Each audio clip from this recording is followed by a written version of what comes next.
227614, left for Dubai in search of employment. The Kenya consulate in Dubai informed that during a prison visit in June, they established that the two were arrested while working for an unregistered Chinese company that is involved in cyber scamming. They are being held by the Ajman Public Prosecution under case numbers 003782/023 and 0038-032/023 respectively. The consulate has secured another appointment to visit Ajman prison on 17th of October, which was today actually, to establish their current status.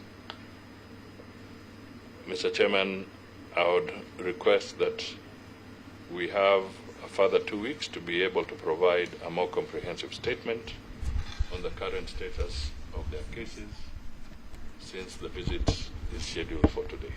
Thank you. Honorable Waidaka. Thank you very much, CS. My concern was we're informed that they're being held in prison. Are they getting legal advice on how they should proceed with the case, or have any charges been brought across? Chair. Thank you, Chair. I've just quoted the case numbers, and I've also indicated that there's a visit due, and within the 2 weeks we can be able to provide a more comprehensive report, which would include the specific charges that have been leveled against these two Kenyans. But I also want to indicate that the fact that the consulate has been able to establish where they are and visited them is a clear testimony that there's a tracking of what is going on with respect to these two Kenyans. Chair, I would like to, Chair, to let you know that the parent is right here, Mr. Mbogwa, and his brother, and I think that for now, I think that will be suffice for that right now. So it's nice to see you on a CS. Chair, the CS was my schoolmate. Yeah. Thank you. Thank you. Yeah. Yeah. And, so that is why you've been very brief. Yeah. Yeah. Okay, so you can we can excuse you and the family. You can see that there's a lot of concern from the ministry. We will get the report of the follow-up in 2 weeks, yes, and I'm sure it will be relayed to you and the family, and by extension the family. Okay. So we appreciate it. Thank you very much. Thank you. So the PCS, we can now proceed and go back to the budget performance review. There was the one for, I don't know if what you said about the question by Honorable Catherine Omanyo.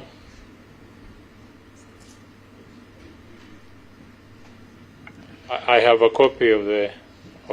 Yes, I think we can put it on record because maybe there could be further questions on it, but maybe I would really request that the MP has an opportunity to look at what we have responded to. Yeah. Okay, you may proceed with the budget review. Okay.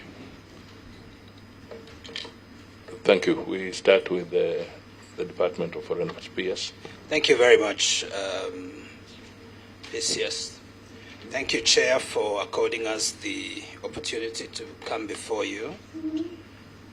So your letter dated the 24th July 2024 asked the State Department to provide budget performance information with regard to the following issues: financial performance by vote and program, non-financial performance, project information, compendium, personnel emoluments, semi-autonomous government agencies, budget performance, reallocations and pending bills.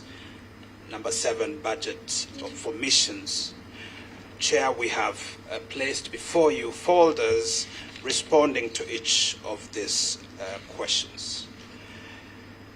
If you come to page 5 of our response, Chair, on the first item, financial performance by vote and program, you would note that in 23-24, the total budget was 23,234,686 million.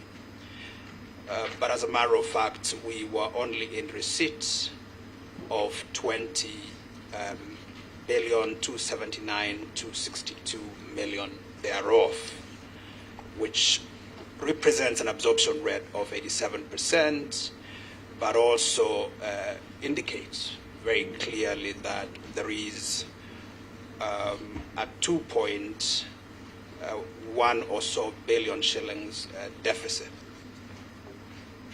It can be seen, Chair, that the State Department realized 87% out of the projected receipts of 23 billion for the year ending June 2024, comprising 87% of the exchequer receipts and 97% of AIA. It should be noted further that the State Department obtained Kenya shillings 2.65 billion additional budget allocations in supplementary estimates number 2 for that financial year, comprising 630 million P&E, 120 million for a conference called UNEA 6, an additional 1.5 billion for state visits, 200 million for Washington, and 200 million for operationalization of new missions. However, Chair, it's important to point out that only 550 million was received out of that allocation, leaving a deficit of 2.1 billion.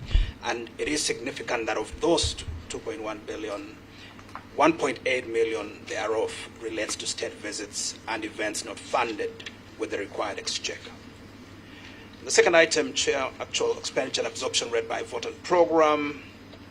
We set it out in the next slide, and I think the figures essentially speak for themselves. We have 4 major programs: general administration, planning and support services, foreign relations and diplomacy, economic cooperation and commercial diplomacy, and foreign policy research and capacity development.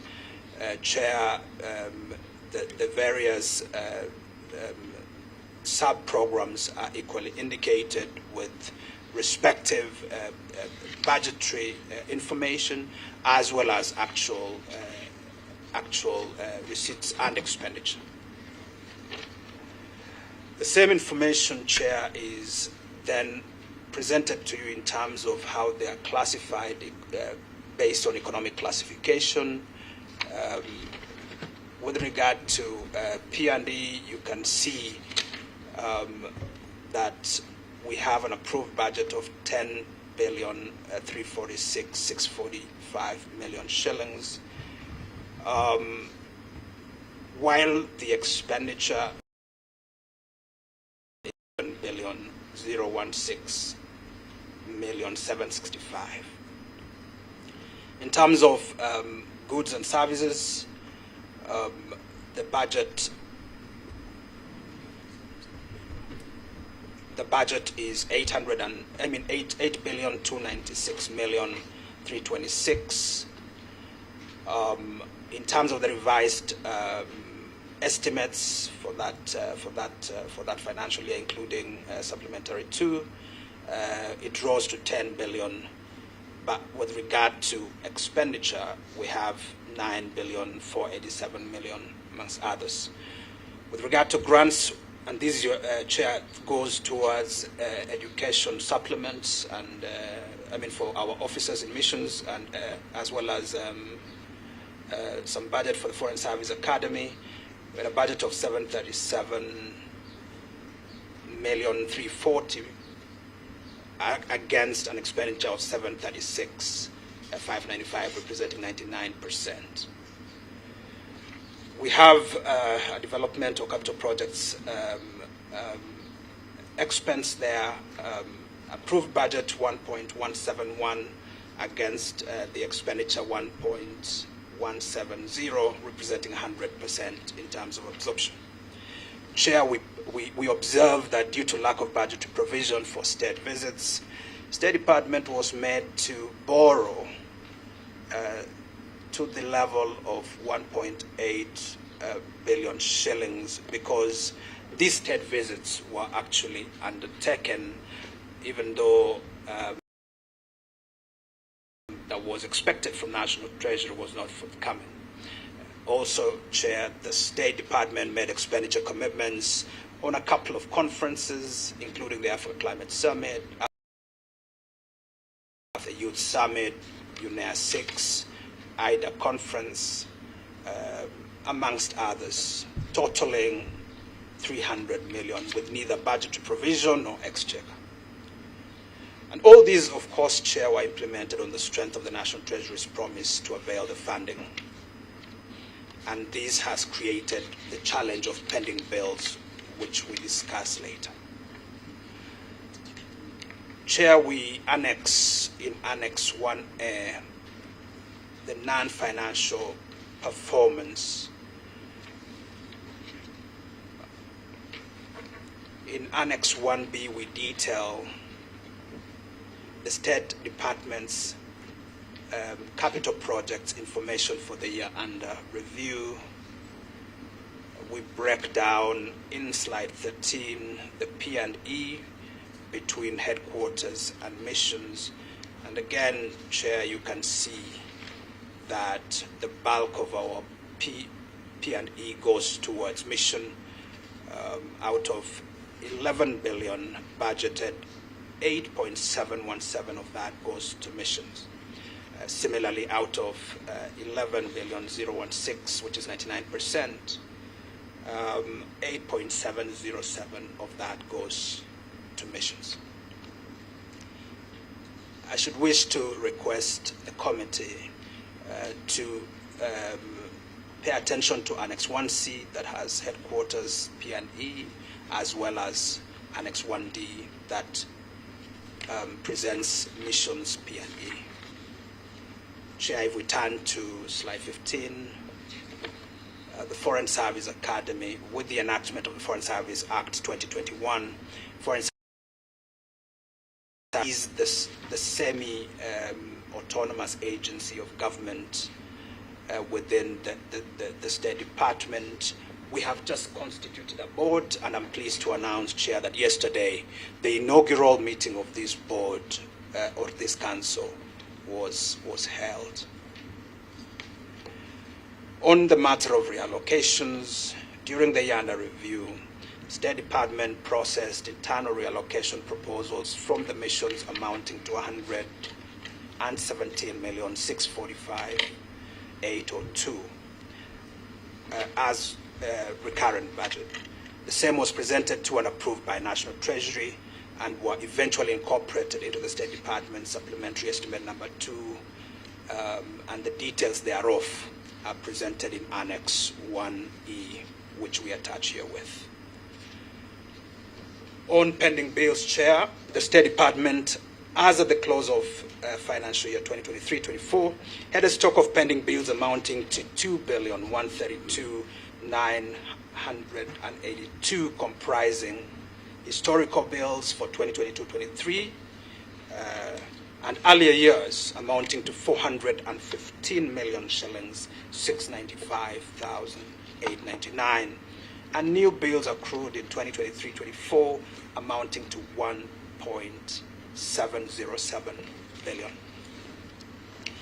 We attribute the challenge of pending bills to the following: non-issuance of exchequer, which I have alluded to, and this honorable committee is not unaware of; inadequate budget for state visits and events; number 3, hosting international conferences without budget; number 4, inadequate budget for new missions; and number 5, and most significantly, particularly in this in the previous financial year, foreign exchange related losses.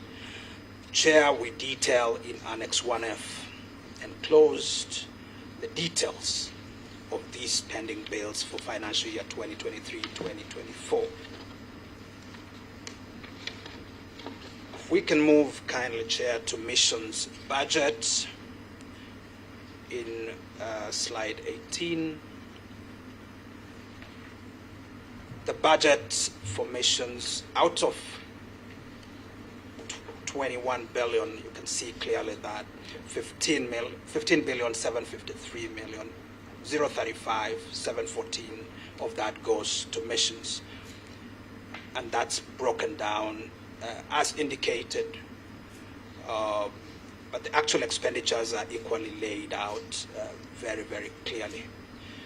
Chair, I want to end there and invite the committee's interventions, but I think, Chair, just to mention how grateful we are for the support of this committee and for your solidarity and your very kind accommodation to the State Department during what was a very, very difficult financial year. I thank you. Thank you, PS. Members, if you have any questions, Honorable Ikana. Thank you, Chairman, and allow me to appreciate the team for the comprehensive review. However, I have a few questions that need more of clarification. The first one being the 1.8 billion that the PCS says, not the PS, sorry, that the PS said was borrowed on account of head of state travels. I need clarification on where was the money borrowed and how. Then number two, we appreciate the current financial situation that we are in, and we know a lot of these issues are as a result of our failed finance bill 2024. But I just need clarification on the status of where we are at in terms of personal emoluments for our various staff in foreign missions. Because when you visit them, most of them are really in difficult situations. Thank you. If you allow me, Chair, when I'm accompanied by the Senior Chief Finance Officer of the State Department, Mr. James Aloyo, he will respond to the first question with your leave. But on the second question, which relates to P&E for our staff in missions, Chair, I want to inform this committee that we are current with regard to our disbursements to missions. We are actually preparing disbursements now for the second quarter of this financial year. So from the perspective of disbursements, we are actually current. Now, the problem with our missions is that the amounts that are disbursed because, as you know, budgets are done in Kenya shillings. But because of foreign exchange losses, some of the projected amounts have shrunk by up to a percentage of 30% at some stage during that financial year and previous financial year. So we've received huge shocks on the FSAs, so that even while we are current with regard to disbursements to missions, as per budget, what we disburse to them does not fully service the FSA requirements, and therefore this has created an increasing gap. In some missions, you would find that the FSA obligation is up to 3 months behind. And that's not because of the failure on the part of disbursements. It's because what is being disbursed is way less in value because of the foreign exchange losses. And that's partly why, Chair, we have been making the case to this committee that we need a foreign exchange loss facility to be able to cushion us from this kind of developments. But allow me again, Chair, to request Mr. Aloy just to respond to the question of the 1.8 billion state business budget. Thank you. Thank you for the information of the CS, my peers. Allow me to respond as follows. We obtained additional budget, but because the exchequer did not come, so these ones remained as commitments, and therefore we borrowed the services from the service providers. So they are appearing as pending bills. These are services rendered by service providers but not paid, so we borrowed from the service providers.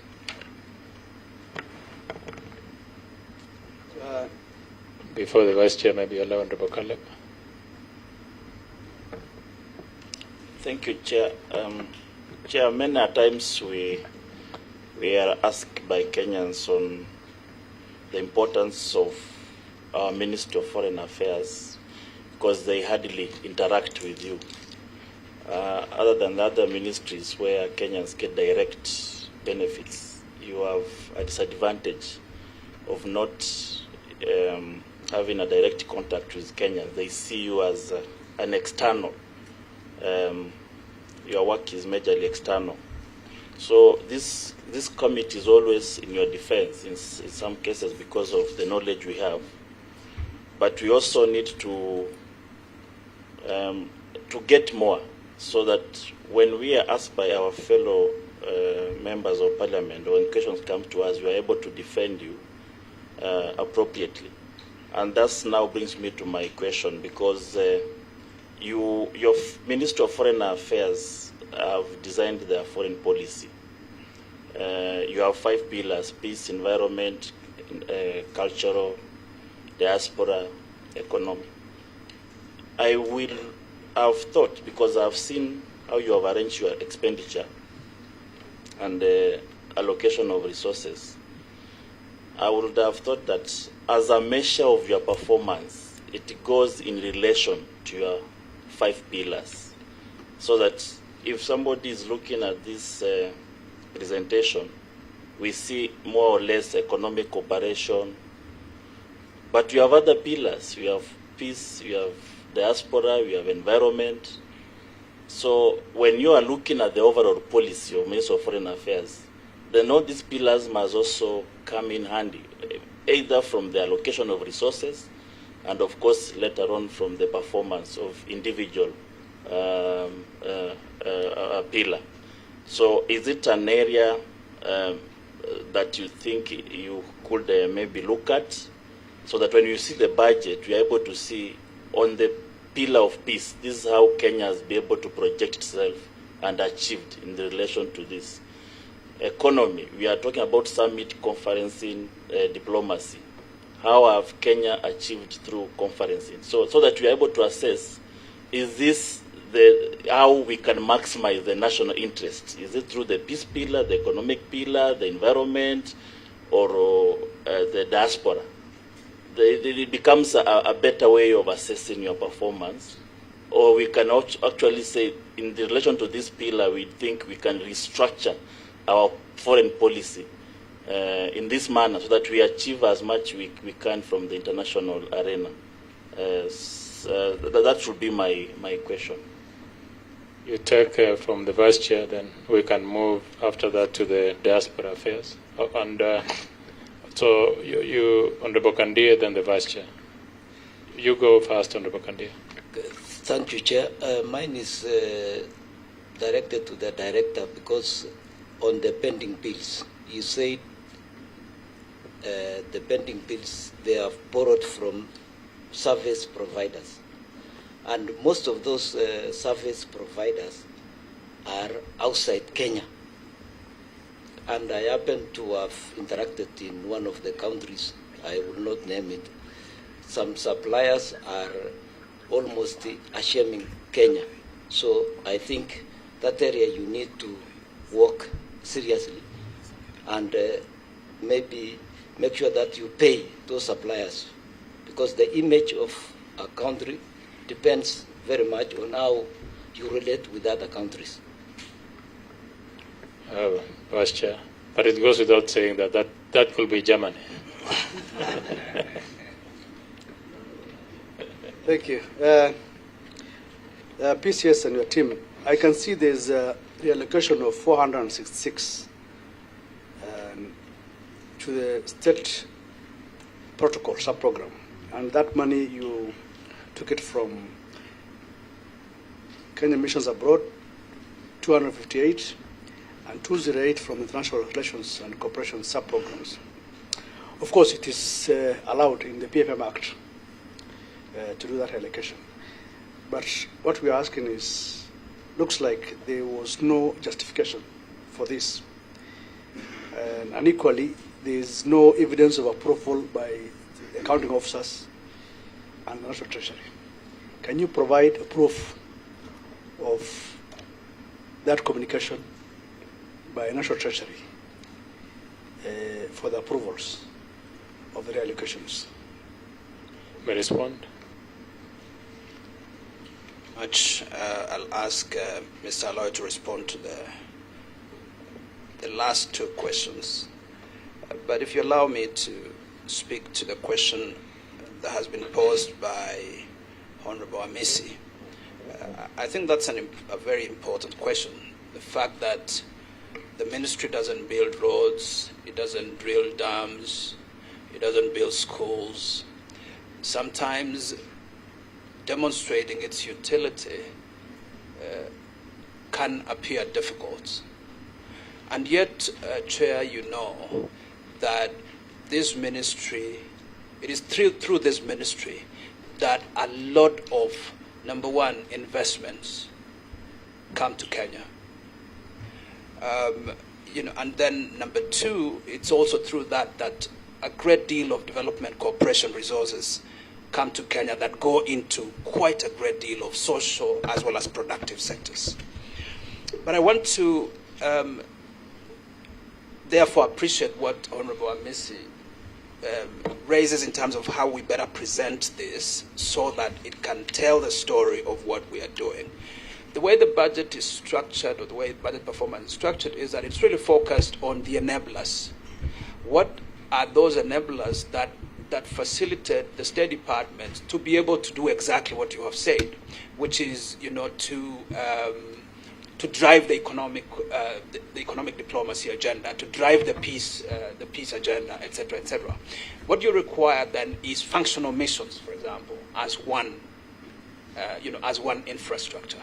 Effective, efficient missions must be there. Secondly, you need people, the human resource itself, and so the P&E story is part of that story, because without people, without the human capital, you cannot be able to drive that agenda. But having said that, we make an attempt in Annex 1A, Chair. Annex 1A includes the program and sub-program performance report for what is called non-financial for the 12 months of financial year 2023. In that annex, you are able to see in more granular forms, Honorable Hamisi, the kind of specific engagements. And it is possible for us to be able to indicate in terms of shillings and cents how much was spent with regard to each of these activities. And so I want to perhaps refer the committee again to Annex 1A, where clarity is provided in granular form about the specifics of our activities.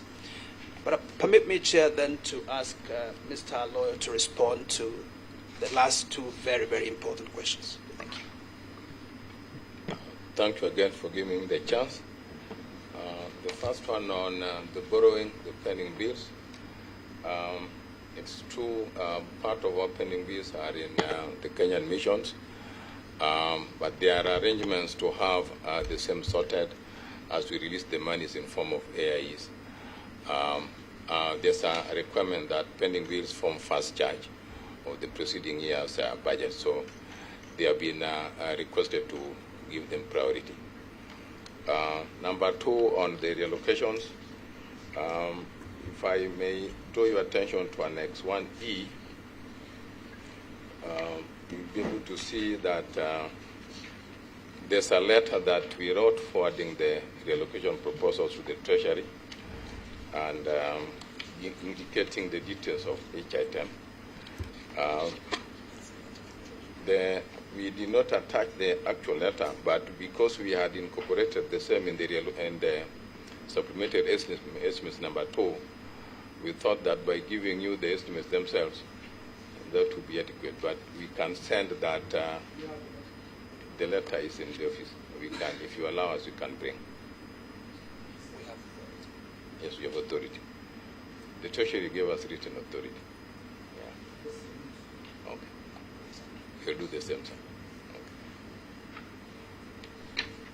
I think we proceed to Diaspora with your permission. Yes, you can do it in 15 minutes. You have a very small budget anyway, so. Shots fired. Thank you, Chair, and members. Good morning. Thank you once again for the opportunity to make our submission to this committee on the budget implementation for the financial year of 2023-2024. The financial performance by vote and program in that year, the State Department was allocated an approved budget of 1.3 billion in the recurrent vote, which was revised downwards to 1.8 in the supplementary 2. The reduction on the recurrent vote amounting to 127 million targeted personnel emoluments, salaries and allowances. The financial year budget was expended under the following one program and 4 sub-programs. And in our submission, we've broken down the programs being Diaspora Economic and Commercial and Cultural Affairs, Management of Consular Services, Diaspora Interest Abroad, and of course, General Administration, Planning and Support Services. And we've broken down in our submission what was the approved budget, what was the revised budget, and the change in estimates that shows the 127 million that I have described. In that year, the actual exchequer releases were 997,202,826, and the State Department received that from the National Treasury, which translates to about 84% of our total revised budget. The actual expenditure by vote and programs is also outlined in section 1.2. And we explain the reason for the variance in the absorption rate in respect to that financial year. And a number of these challenges really have to do with the newness of the department or the setup that was required in that particular year, including things like late activation of IFMIS and delays and administrative and transition challenges, particularly that affected or that hindered our ability to post officers to selected missions abroad, and so on.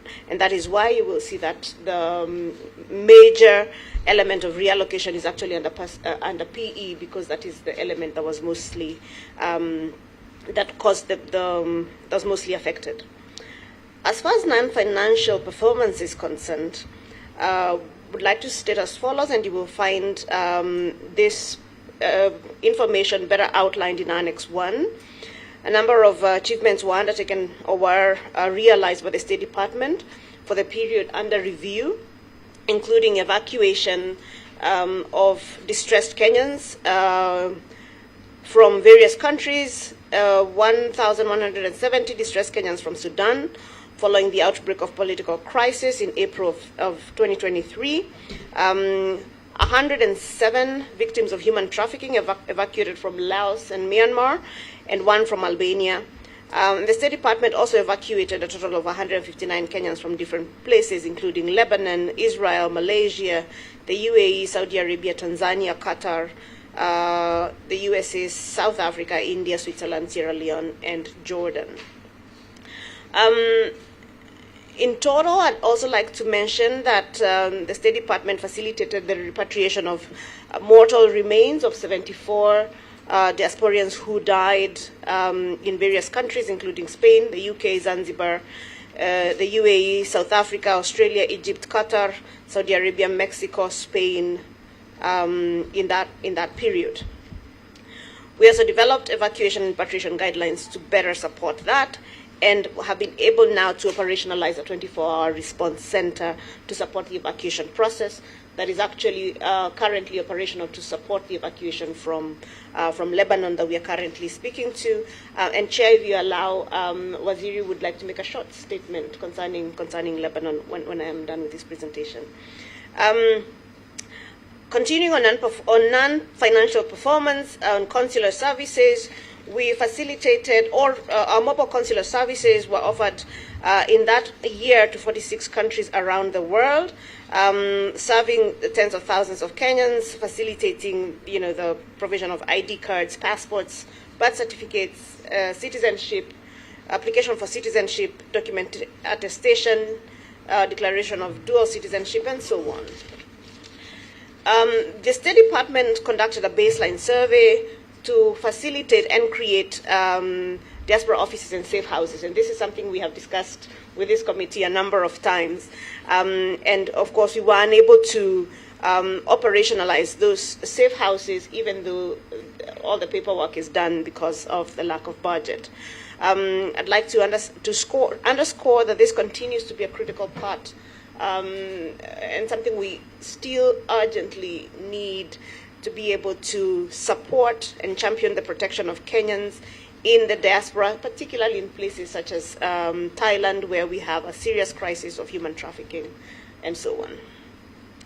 Strategic diaspora engagements were held with Kenyans during high-level visits among many places, including Maputo, Ottawa, Dublin, Gaborone, Brussels, Berlin, Kigali, Helsinki, Muscat, Bujumbura, Doha, Washington, D.C., London, Canberra, Havana, Addis Ababa, and other places. And this is a critical part, and perhaps to speak to Mheshimiwa's question about how the foreign policy actually touches everyday lives. It is in the diaspora engagements that our ministry is able to touch and feel and deal with everyday people. Harnessing investment opportunities. In that year, also the State Department for Diaspora Affairs mounted the Diaspora Investment Conference at the KICC, where almost 3,000 participants attended. And after that, Diaspora Tech Investment Expo was held in Atlanta, Georgia.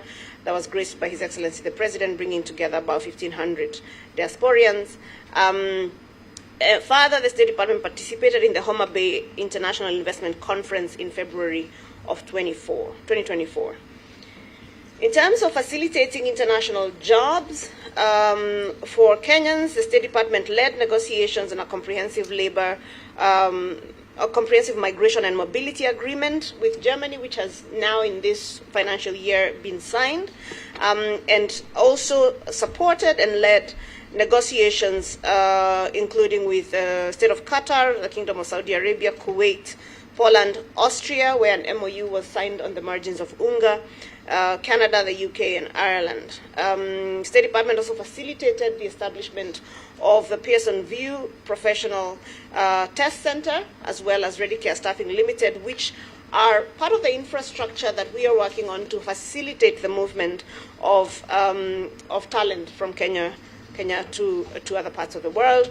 The State Department also conducted 2 diaspora job fairs in that year in Meru and in Embu, bringing together about 9,395 Kenyans who are sensitized on labor migration processes. Chair, you're aware that in this year we also did a big job fair in Vihiga, and the process is ongoing. Global labor market strategy, together with the State Department for Labor and Skills Development, was also created to harmonize government's response to the global labor market and to facilitate Kenyan talent joining and thriving in the global labor market. We have done work on publicity and awareness creation through various media engagements, awareness creation on migrant workers, particularly through working with Ngao officers, with religious leaders, and so on labor migration. We've done this in Mombasa, and we've done this in other counties as well. Chair, I'd like to also note that in the year that we are discussing, remittances went up, and a lot of work has been done to support to support that, including working with the CBK to launch the DAO CSD, an online application that facilitates Kenyans in the diaspora and really anybody to invest in government securities from the comfort of their phone. In 2023, remittances rose to 4.18 billion. And this year we are tracking also what we expect will be a higher number than that, closer to the 4.9 billion by the end of this year. US dollars, yes, 4.9 billion USD. The diaspora mainstreamed into national development, which is a critical part of our mandate. We did a number of things, including holding virtual public participation meetings with the Kenyan diaspora in line with our constitution on tax, on the Labor Migration Management Bill, on the draft diaspora policy, and the Diaspora Council Bill, and on the recently launched State Department for Diaspora Affairs strategic plan. And I want to thank the Deputy Chair for joining us for that illustrious launch 2 weeks ago. We've also provided counseling services, and we might be the only department that does this, provided counseling services both to our diaspora as well as to their families when they come for support at the State Department. In that year, we supported 174 Kenyans with, distressed Kenyans with counseling services. We've also prepared a Kenya Diaspora Mental Wellness Action Plan that is currently being rolled out and that works to support not just the mental wellness of diaspora, but also of our own teams. Under the policy, legal, and institutional strengthening, we've reviewed our Diaspora Policy 2014 and developed a draft Diaspora Policy 2024. And perhaps my Waziri will speak a little bit to the plans we have as far as the diaspora and foreign policy and the work that we think this committee can support us in doing. We've built capacity of our officers. 54 officers went for training, internship and youth opportunities. We were able to offer, 67 youth internship and 19 industrial attachment. On digitalization of government services, 9 citizen-centered services were digitized and can now be accessed on the eCitizen platform. In terms of challenges, a number of these exist, including what we are seeing as evolving global conflicts and insecurity that continue to threaten in a big way the Kenyan diaspora, particularly those in spaces such as the Middle East. Human trafficking is a real challenge that is affecting our diaspora, and it is an urgent need for us as a country to be able to address. One of the other challenges we had was we received an expanded mandate in that year, from a 3-point mandate to a 6-point mandate, including the formation of the Diaspora Placement Agency under the Executive Order 2 of 2023, but that expanded mandate did not come with expanded budget, so we have really struggled as far as lack of funds, both to operationalize the DPA, as I mentioned, the safe houses, and diaspora offices or setup of our offices within the missions. On your question about project information, the State Department did not have any capital or development project in the year under review. I think you had also asked us a question about the breakdown of budgeted personnel emoluments against the actual. We've provided that on number 5, which explains that a total of 97,272,445 million was utilized as PE for the period ending 30th June 2024. And we've broken down that, including the variance. The State Department did not have an operational semi-autonomous government agency in the period under review. But as I have mentioned, we are in the process of operationalizing the Diaspora Placement Agency, but haven't received any funding to operationalize that. But we are, in good startup fashion, bootstrapping the agency. On reallocation and pending payments, in that year, the State Department proposed reallocations amounting to 52 million, which was regularized in Supplementary 2 to cater for the following priority areas. That was to finish the refurbishment of our office now at Old Mutual Building. The justification was to avoid civil litigation on the ongoing contract. We also moved funds for fuel of vehicles to cater for the new fleet of vehicles that had been acquired in that year and to maintain the same vehicles, and that is how the 52 million was utilized. The State Department has pending bills of 177 million as at 30th June 24 for goods and services that were rendered in that year. These bills have been subjected to a pending bills verification committee, both by the internal auditor and the committee to enable payment, which of course is required as fast charge. Chair, I submit. You were, PCS, you want to say something? Regard.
the way it is captured within treasury terms is considered foreign travel, even though it is really an evacuation, whether it be of mortal remains or of persons who are distressed.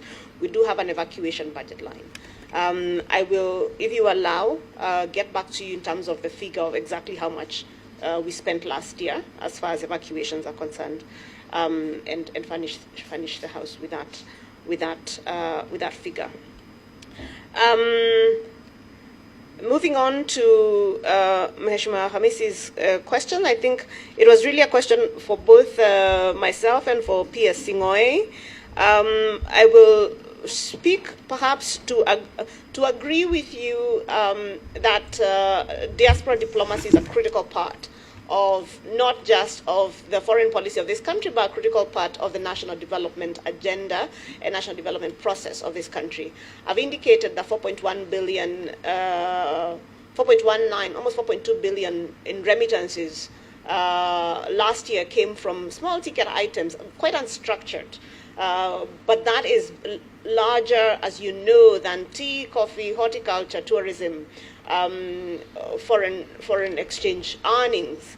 And there is real potential for us to do much, much more, not just with remittances, but also with remittances for investment.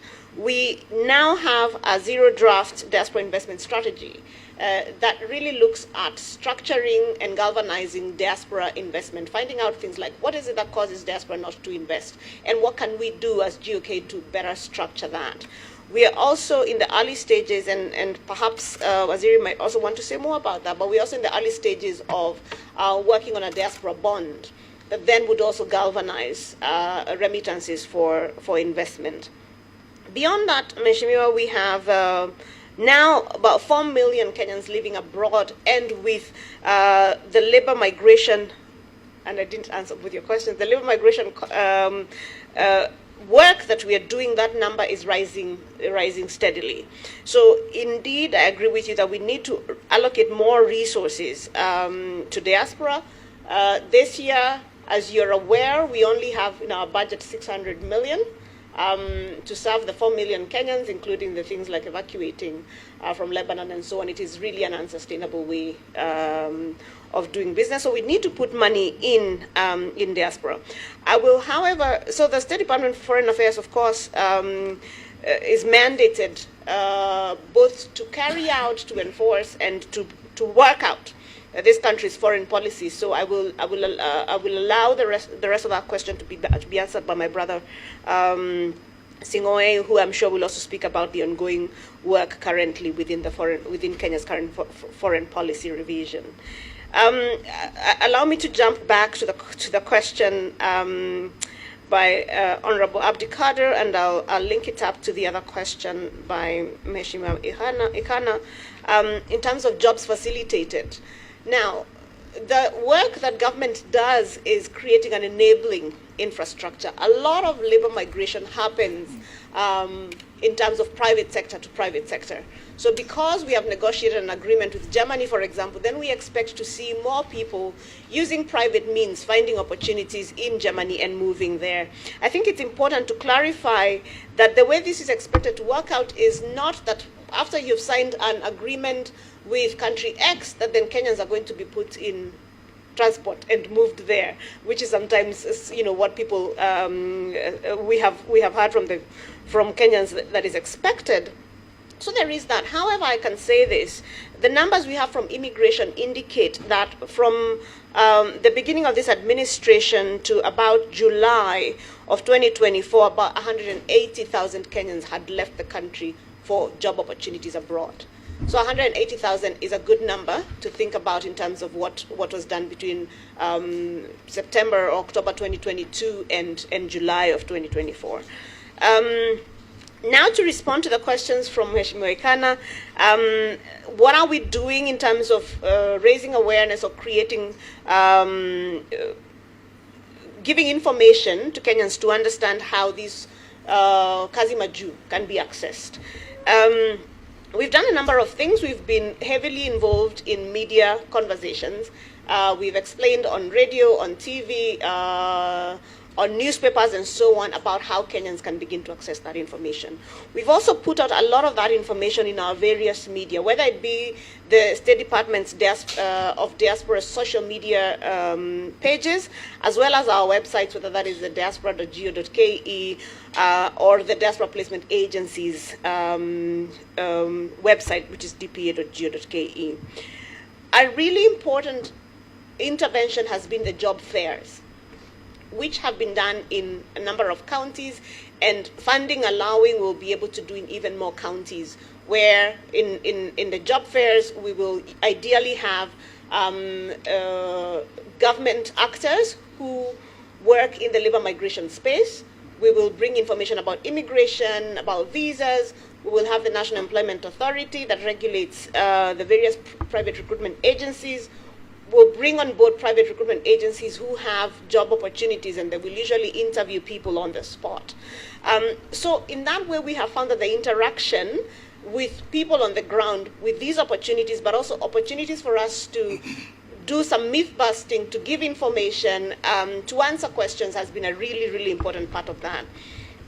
We've created materials around the various projects or programs that exist, and that material has been circulated again through our various social media. For example, after the signing of the German migration agreement, we issued an explainer, and then after that, a job fair by the Germans was held, and so on. So we are communicating. We think that there is an opportunity to do more in terms of engaging, particularly this committee and our Committee on Diaspora Affairs, to bring you up to speed in terms of what the opportunities are, and to really ask you to get the information to Kenyans. Yes, the State Department has a counseling services unit. We are one of very few, but it exists within our establishment, and we have on board counselors who support our staff as well as clients, both in the diaspora as well as their families. Some of the things that the counseling unit does is it accompanies families when they go to meet the bodies of their repatriated family or friends when they arrive at the airport. We offer support and counseling services to evacuees when they return. For example, in the returnees from Lebanon, we will usually meet them with a counseling team, and people are taken through some psychosocial counseling. On the third question, yes, labor migration is a shared mandate between ourselves, the State Department for Labor, and that is how we actually created the global labor market strategy together. Other actors who are very involved in that also include, State Department for TVET, for example, Foreign Affairs, Immigration, and so on. Are there some overlaps? There might be, because again, the mandates is a shared mandate. So we are currently working out with the State Department for Labor to see how we could better structure that work so that you have more synergy as opposed to clashes. One of the ways you could facilitate, or this committee could help us, is we now have the Diaspora Placement Agency, whose job is to secure placement for Kenyans abroad. In certain cases, other governments or actors across another country might not want to work with private recruiters for whatever reason. They might want to recruit directly using a government agency, or they might want to work directly with government as opposed to working with private actors and so on. And that is why the DPA was formed, to make sure that we're not leaving any jobs on the table. But also one of the things that the DPA does is helps create and build capacity even of private recruitment agencies so that they understand how government could potentially support them to do this work better. So one of the things this committee could help us with is in securing funding to operationalize the Diaspora Placement Agency, so that we are able to do that work of labor, of facilitating Kenyans to enter the global labor market. Thank you, Chair. Honorable Kandi, let's keep it brief. There is a committee that is waiting outside with the Minister of Energy. And then, Honorable Kasali, you can introduce yourself. After Honorable Kandi. Okay. Thank you, Chair. Mine is on one question, because I think she said there is overlap, and she wants, the State Department wants us to appropriate money for establishing an agency placement agency. I am afraid because we have at the Ministry of Labor, they have an agency already. So why should we establish another one at the State Department of Diaspora? Two, I am also afraid because the State Department is only concentrating too much on remittance, whereas we have also some serious Kenyans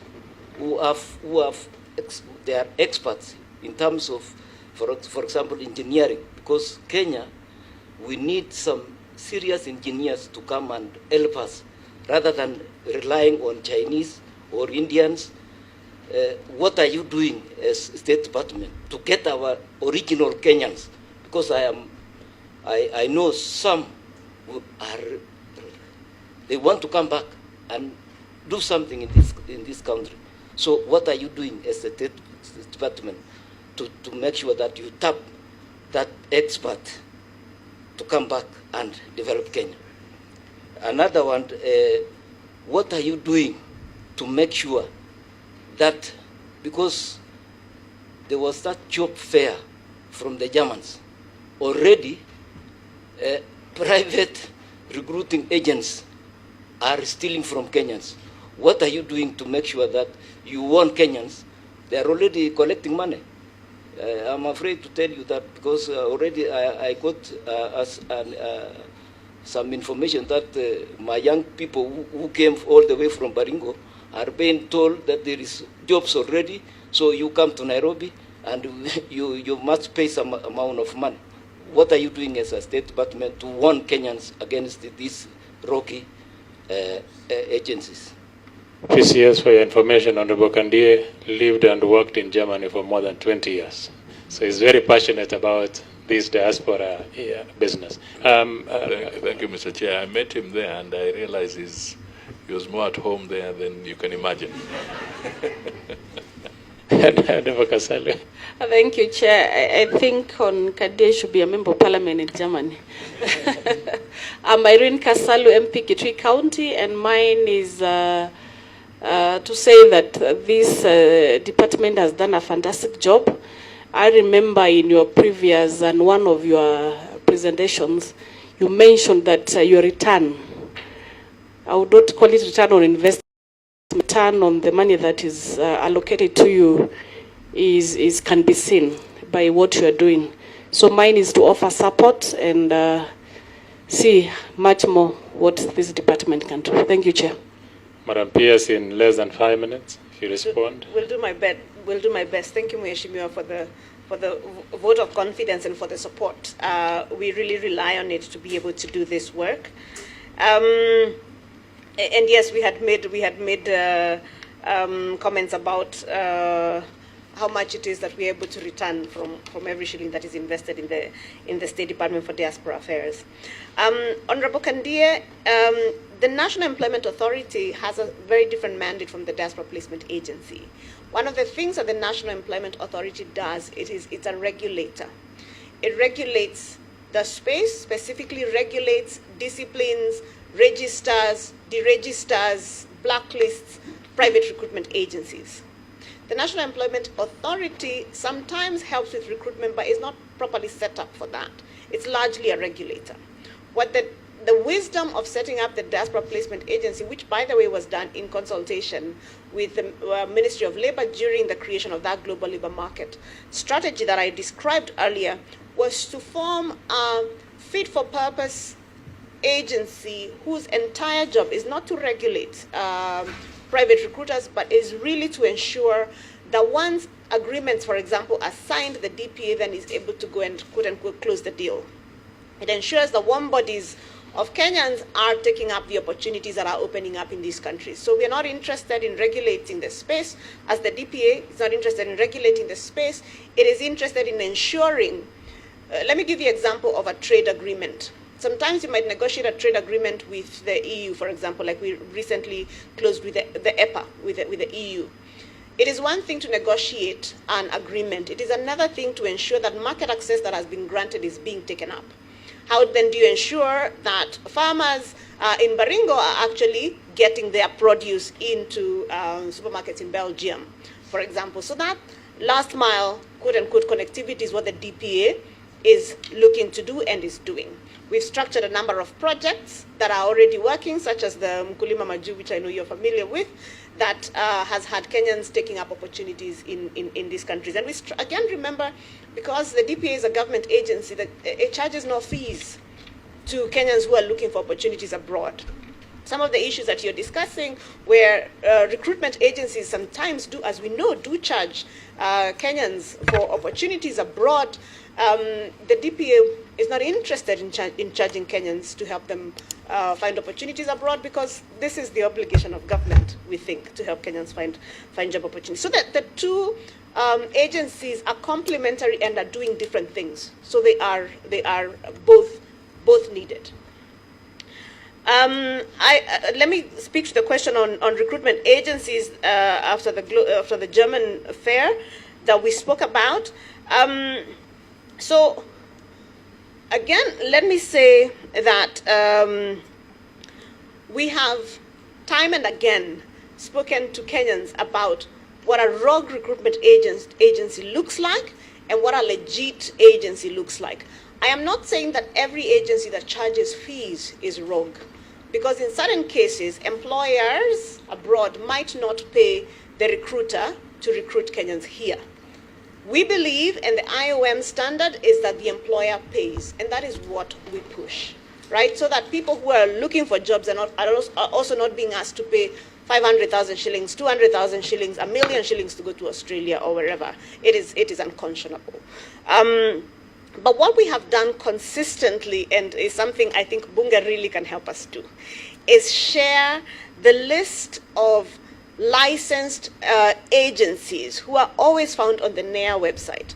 We share that list, and it's a list that is updated, so that whenever you're dealing with a recruitment agency, you know whether this is actually a recruitment agency, whether it has a current license, or whether it is a travel agency masquerading as a recruitment agency.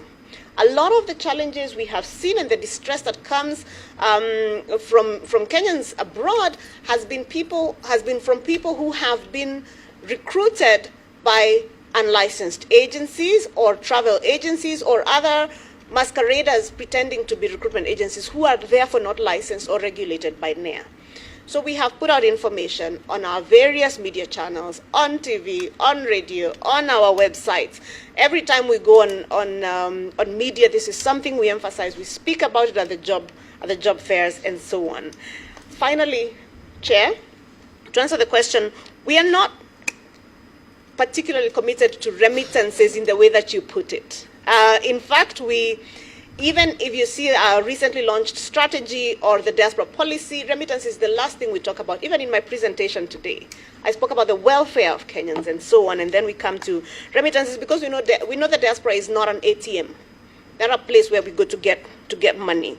But we have an entire unit within the department that deals with skills, knowledge, and technology transfer, whose entire job is to think about what are these amazing skills, technologies, knowledges that the diaspora have, and what can we bring back. And some of the things that we have done with that, and it is a new project, admittedly, is with the IOM, we are working to bring back tech skills, for example. It's one of the skills that we've identified that diaspora can bring back.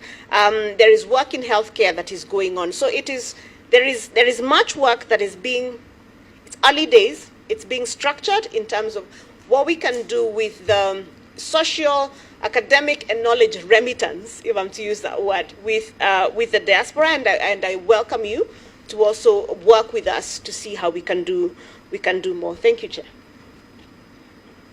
PCS. May I cede at least 2 minutes to Singoe, and then I'll Thank you very much, PCS, for your kind indulgence. Again, to come to the question posed by Honorable Hamisi, we are not unconscious of the competition presented by a number of countries. And to do that, we are focused on, number one, securing Kenya's anchor state status. And how do we do this? without engaging in peace diplomacy? How can we do this without engaging in economic diplomacy that secures the country's economy? Number two, we are enhancing the place of Nairobi as the multilateral capital in the global south. Over the last 1 year, working very closely with the UN office in Nairobi, for example, we have secured $260 million for the construction of the biggest UN conference hall here at the UN complex. That will also help the country host more international conferences. Additionally, a hall for the holding of the UN General Assembly will be constructed in Nairobi, the very first time since the end of the Second World War, so to speak. So we are positioning Nairobi as the multilateral capital in the global south very deliberately. Thirdly, we are recontouring our missions as hubs for economic diplomacy. The entire orientation of our missions is shifting to focus on economic diplomacy. So over the last 6 months alone, I've held 2 conferences, regional conferences, with our ambassadors. Our ambassadors in Europe, our ambassadors in Asia, and now this weekend, our ambassadors in the Middle East, to focus on what are our strategies in Europe, what are our strategies in Asia, what are our strategies in Middle East in terms of investment, in terms of employment creation, okay, in terms of in terms of capital flowing back to Kenya. So we are very, very much focused on enabling our mission. Number 4, we are enhancing the capacity of foreign affairs infrastructure to advance the national interest. What I mean by this is that we have assets across over 40 missions that are not optimized. We have worked now and finalized a strategy with the National Treasury on leveraging on the PPP framework to unlock the potential of these assets so that the feel and look of our missions is up to global standards. That's number 1. Number 2, so that we can also save on the rental incomes or the rental expenditures that we are expending with regard to most of those missions. And number 3, this then becomes also a source of air in air, for our missions. Number 5, we are of course working very closely with the State Department of Diaspora and State Department of Labor to facilitate them to meet their targets with regard to labor migration, because of course they both leverage on the infrastructure that we have. And so, sir, I'd like to assure you that we are very, very much focused on securing the place of our country and its competitiveness. Thank you very much. Thank you, Mr. Chairman. There may be 2 issues that I want to pick up. One is, I think it is important that we update this committee on the situation around Lebanon and to the extent that it affects Kenyans. So, Mr. Chairman, what I have here is it's a 2-page commentary, which I can maybe run through just some highlights, and then we leave it with the committee for further scrutiny. But basically, the update is that the situation has worsened, and we don't see it tempering down very soon. But since the conflict between Israel and the Lebanon, of course the Gaza side, we all know what has happened. It's in the public domain. But in terms of the recent escalation in Lebanon, so far there's indication that about 1 million people have now been displaced, and almost 1,873 deaths. So far, no Kenyan has been reported in this as a casualty. No Kenyan casualty has been reported. we also want to state that the government, primarily here through the State Department for Diaspora, is part of a multi-agency committee involving other government agencies, and they have developed an evacuation plan which is now being implemented. The State Department for Diaspora Affairs is tasked with the issue of safeguarding the welfare and rights of Kenyans abroad. And we are working, as you may have heard Singoe say, this is a joint effort with the embassy in Kuwait, because we only have an honorary consul in Lebanon, where we had requested Kenyans to quickly register so that they can be assisted to get back to Kenya away from the conflict zone. So far, some evacuations have taken place. To date, we have received 3 cohorts who have come back from this conflict area, and we hope to receive about 4 to 5 other cohorts over the weekend, this weekend, of Kenyans being evacuated. The issue of travel documents is also being allayed so that some special arrangements can be made because they may not be able to get their documents now, to help them get back. And this requires also the psychosocial support and so forth that was needed. We also want to just point out that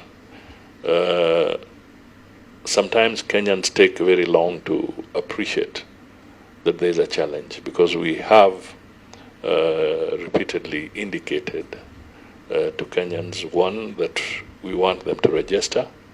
They were slow in this process. It's only after the war or the conflict has escalated that we see an avalanche of Kenyans now rushing to register. So it's something that we have to keep on working on. Because initially we had just about 1,000 or so who had registered. But as we speak now, out of the estimated 26,000 Kenyans in Lebanon, we have seen a sudden surge to about 7,000 now reporting to say that they want help to get out, but they were silent initially. We also still continue to face a situation where some Kenyans still find their own ways to Lebanon or to some of these conflict areas in spite of the repeated calls that this is not the time to get there. So it is something that we must jointly appeal to our Kenyans that what is happening there is not a game, it's not a joke, it is real, and they should avoid some of those areas. Kenyans in the south of Lebanon, there are contacts that have been put out there. They've been told to move away from the southern Lebanon to northern region where it is slightly safer as of now, but we don't know what may happen a little later. The Lebanese government has opened 875 safe shelters spread across Beirut, where most of the Kenyans are now sheltered. We have released some special support staff to go and help in processing these Kenyans as they face the challenges in Lebanon. Finally, I just want to say that it is important that Kenyans avoid any travel to some of the conflict-prone zones at this point in time. And we would be calling on the Fourth Estate in particular, the media and others, to really send this message to the Kenyans that they should not just walk into danger zones as we move forward. So I'll leave this with you, Mr. Chairman, the detailed aspect of it for you to familiarize yourselves with as a committee. Let me pick up two quick issues.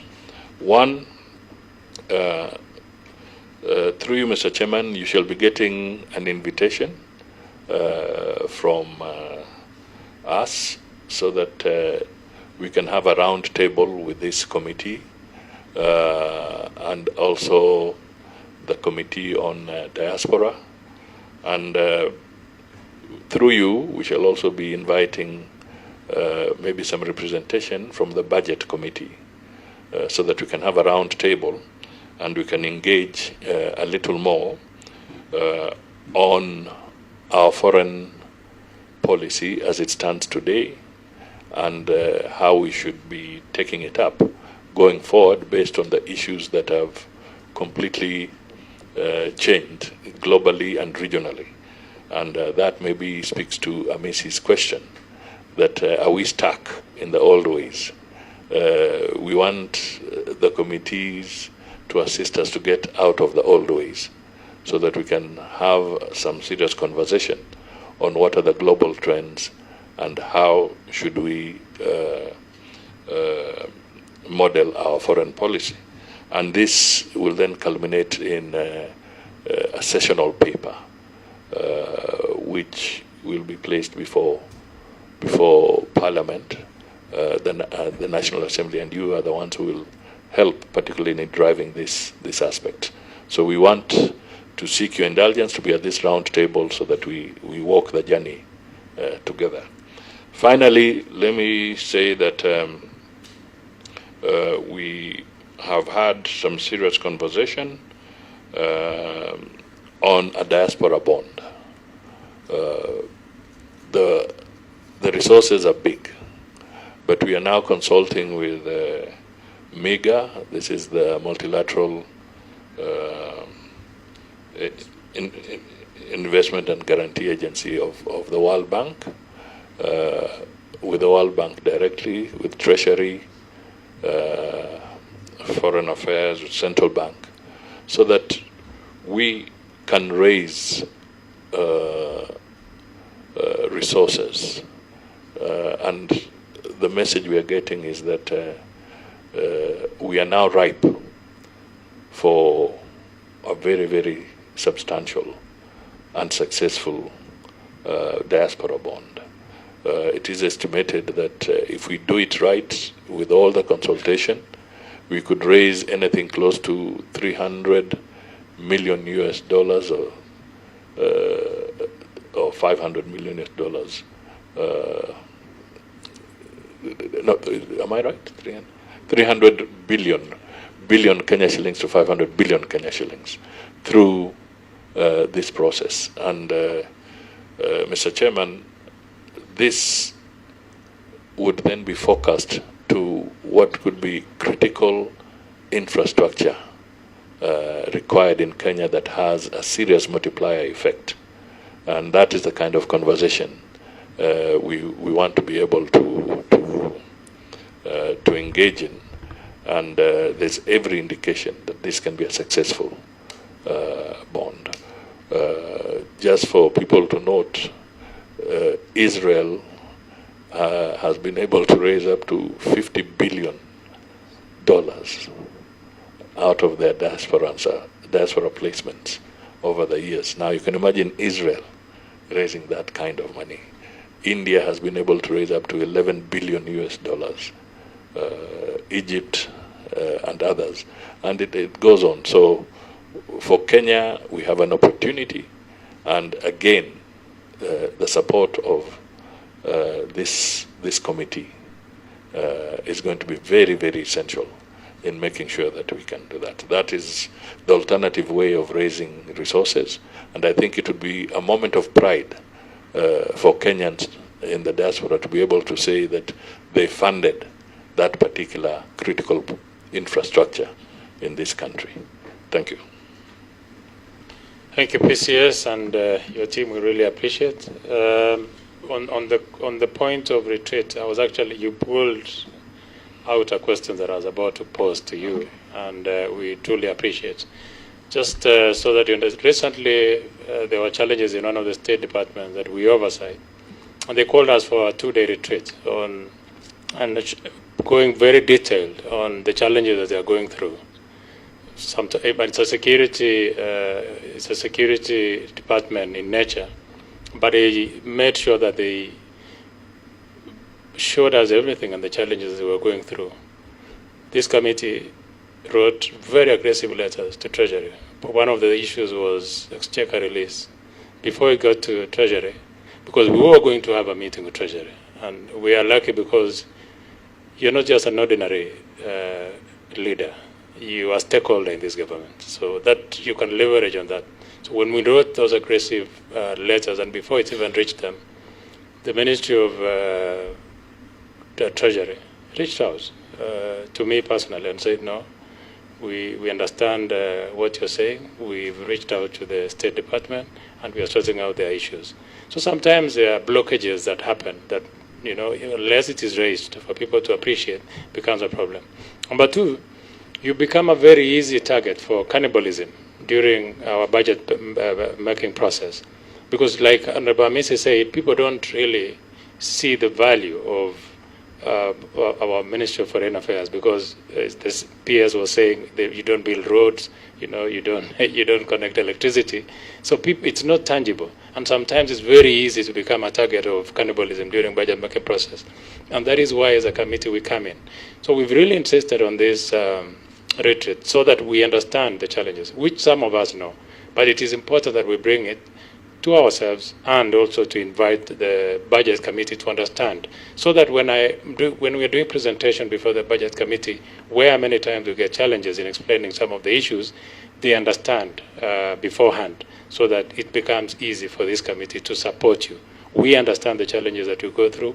We really want to support you, but sometimes we have a problem in working on that. And then finally, that threshold of how much you can push, it becomes also an issue on the percentage that we can push as a committee to increase and I've seen that state agency that I'm talking about has been able to canvass that situation so comfortably that Treasury is considering opening that window for them.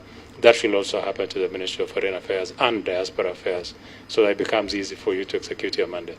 So we welcome it, and we will definitely be very excited to attend. Let us hear the challenges, because other than oversighting new PCS, it's important also that we appreciate your challenges and become your advocates on the floor and before the budget committee.